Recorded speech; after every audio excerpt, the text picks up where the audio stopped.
धार्मिक कथा के अनुसार चित्रभान नाम का एक शिकारी था जो जंगल में जानवरों का शिकार करके अपना घर चलाता था। शिकारी के ऊपर साहूकार का काफी कर्जा था, लेकिन कर्ज न चुका पाने के कारण क्रोधित होकर साहूकार ने उसको बंदी बना लिया। जिस दिन साहूकार ने उसे बंदी बनाया उस दिन शिवरात्रि का दिन था। बंदी रहते हुए शिकारी शिव संबंधी धार्मिक बातें सुनता रहा, वहीं उसने शिवरात्रि व्रत की कथा भी सुनी। शिकारी का पूरा दिन ऐसे ही गुजर गया। शाम को साहूकार ने चित्रभानु को 1 दिन का समय दिया कर्ज चुकाने के लिए और उसे छोड़ दिया।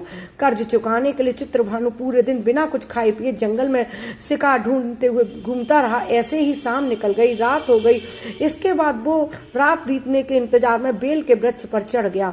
इसी पेड़ के नीचे शिवलिंग था। बिना जाने शिकारी बेल पत्र तोड़कर नीचे की तरफ गिरा रहा था, जो कि संयोगवश शिवलिंग पर गिर रहे थे। इससे उसका व्रत पूरा हो गया। पूरी हुई प्रथम पहर की पूजा।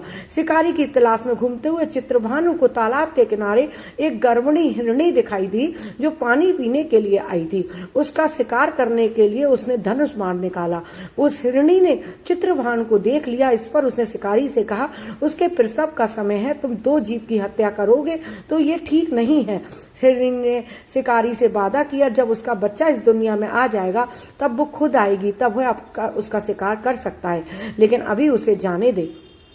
इसके बाद उसने प्रत्यंजा जो चढ़ाई थी ढीली कर दी और शिवलिंग पर कुछ बेलपत्र तो पहले ही गिर गए थे। ऐसे में चित्रभानु से अनजाने में शिव भगवान की प्रथम पूजा हो गई। दूसरे पहर की पूजा कैसे की उसने, अब आपको वो बताती हूँ। कुछ देर बाद शिकारी को एक और हिरणी दिखी। उसे देखकर शिकारी बहुत खुश हुआ और शिकार करने के लिए तैयार हो गया।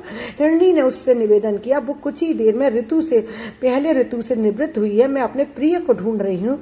मैं एक कामातुर गृहिणी हूँ। जैसे ही मुझे मेरा पति मिल जाएगा वैसे ही मैं आ जाऊंगी। रात का आखिरी पल बीतने ही वाला था। इस बार भी चित्रभानु से बेल पत्र टूटकर शिव भगवान पर गिर गया। इससे दूसरे पहर की भी पूजा हो गई। तीसरे पहर की पूजा 2 शिकार को खोकर शिकारी चिंता में पड़ गया। रात का आखिरी पहर बीतने को था कि तभी एक अन्य मृगी अपने बच्चों के साथ उधर से निकली। शिकारी ने उसे देख तुरंत धनुष पर तीर चढ़ा दिया। वो तीर छूटने ही वाला था कि मृगी बोली, मैं इन बच्चों को उनके पिता के हवाले कर कर आऊंगी, इस समय मुझे मत मारो। 2 शिकार को खोकर शिकारी चिंता में पड़ गया। रात्रि का आखिरी पैर बीतने को था कि वो ये सोचने लगा कि मैं क्या करूं, अब इसको नहीं मारूं। उसने उनके पिता को सौंपकर आने का वादा किया था। यह सुनकर शिकारी को उस पर दया आ गई। उसने उसे भी जाने दिया कि वो वादा करके गई, मैं लौटकर जरूर आऊंगी। उसने शिकार न पाने के कारण परेशान होकर शिकारी जो बैठा हुआ था वो बेलपत्र ही तोड़कर नीचे फेंकता रहा। इस तरीके से उसके तीसरे पहर की भी पूजा स्वतः ही संपन्न हो गई।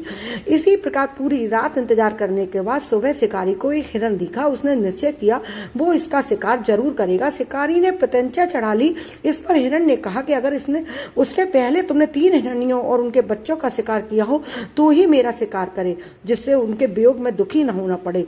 लेकिन अगर उन्हें जीवन दान दिया है तो उसे भी छोड़ दे। जब वो उन सबसे मिल लेगा तब वो आ जाएगा। यह सुनकर शिकारी ने उस हिरण को रात भर का घटनाक्रम बताया। तब हिरण ने कहा कि वो तीनों हिरनियां उसी की पत्नी हैं। हिरण ने शिकारी से कहा कि जिस तरह से तीनों हिरनियां प्रतिज्ञाबद्ध होकर यहाँ से गई हैं, अगर उसकी मृत्यु हो जाती है तो वो धर्म का पालन नहीं कर पाएंगी। हिरण ने कहा कि जिस तरह उसने विश्वास कर हिरनियों को जाने दिया उस तरह से उसे भी जाने दे। वह जल्दी ही पूरे परिवार के साथ शिकारी के सामने हाजिर हो जाएगा। जाने अनजाने में ही सही, रात्रि उपवास, रात्रि जागरण, शिवलिंग पर बेलपत्र चढ़ने से शिकारी का हिंसक हृदय अब निर्मल हो गया था। उसके हाथ से धनुष छूट गया और उसने मृग को जाने दिया। थोड़ी देर में वह मृग सपरिवार शिकारी के सामने उपस्थित हो गया। किंतु जंगली पशुओं की ऐसी सत्यता और सामूहिक प्रेम भावना देख शिकारी को बड़ी ग्लानि महसूस हुई। उसने मृग परिवार को जाने दिया और अपने कठोर हृदय को जीव हिंसा से सदा के लिए हटा दिया। शिकारी के ऐसा करने से भगवान शंकर ने प्रसन्न होकर उसे अपने आशीर्वाद दिया, दर्शन दिए और सुख समृद्धि का वरदान देकर गुह नामक वरदान प्राप्त किया कि तुम्हारा नाम आज से गुह पड़ेगा। इस प्रकार से महाशिवरात्रि की शिवरात्रि व्रत जो हर महीने आता है और जो हर साल में एक महाशिवरात्रि आती है और जो विशेष सावन मास की शिवरात्रि होती है, उसकी पूजा करने से, उसकी व्रत रखने से भगवान शिव की हमें विशेष कृपा प्राप्त होती है।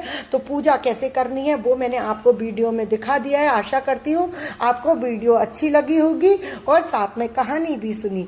तो वीडियो अच्छी लगी हो, कहानी सुनने में आनंद आया हो तो मेरे चैनल को लाइक और सब्सक्राइब करना मत भूलिएगा, और अभी तक बेल आइकन पुश न किया हो तो वो भी जरूर कर दीजिएगा, जिससे कि आपको मेरे वीडियोज के नित्य नोटिफिकेशन मिलते रहें। और जब आपकी ये वाली पूजा हो जाए तो इस शिवलिंग का विसर्जन, क्योंकि ये पूजा हम शाम को कर रहे हैं, तो इस शिवलिंग का विसर्जन आप सुबह के समय कीजिएगा। और जो पूजा सामग्री है वो आप मंदिर में भी दे सकते हैं और गाय को भी दे सकते हैं। और शिवलिंग को विसर्जन करने के लिए जल को एक धार से चढ़ाया जाता है। एक बड़े लोटे में जल ले लीजिए और पूरे लोटे को धार से उस जल चढ़ाइए, गमले में रख दीजिए उसमें शिवलिंग को, और पूरे शिवलिंग को जब तक कि वो मेल्ट ना हो जाए, मिट्टी में मिट्टी ना मिल जाए, तब तक उसको विसर्जित कीजिए।